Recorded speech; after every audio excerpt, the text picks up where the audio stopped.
की न्यूज़ चोहड़ जमाली लॻ मामूली ॻाल्हि तां मल्हा ऐं मेंद्रा अपराधी में छेड़ो फायरिंग हिकु ॼणो क़तल 8 खां वधीक ज़ख़्मी।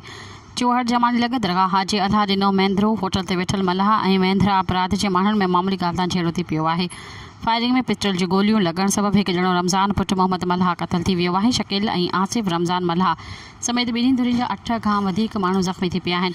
फ़ौती ऐं ज़ख़्मियुनि खे Jongo Jalbani police rural health center Chohar Jamali अंधु वियो आहे। ब्रेकिंग न्यूज़ नाज़रीन जेका हिकु दफ़ो ॿीहर दोहराईंदा हलूं। चोहड़ जमाली लॻ मामूली ॻाल्हि तां मल्हा ऐं मेंद्रा बिरादरी में झेड़ो थी पियो आहे। फायरिंग में हिकु ॼणो क़तल 8 खां वधीक ज़ख़्मी थी पिया आहिनि। चोहड़ जमाली लॻ दरगाह हाजी अल्लाह ॾिनो मेंद्रो में होटल ते वेठल मल्हा ऐं मेंद्रा बिरादरी माण्हुनि में मामूली ॻाल्हि तां छेड़ो थी पियो आहे।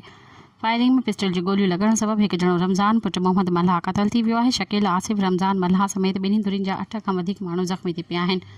फ़ौती ऐं ज़ख़्मियुनि खे Jongo Jalbani police rural health center Chohar Jamali अंधु वियो आहे। सब्सक्राइब कयो अवामी न्यूज़ HD खे ऐं ताज़ा तरीन ख़बरुनि लाइ ॾिसंदा रहो अवामी न्यूज़ HD।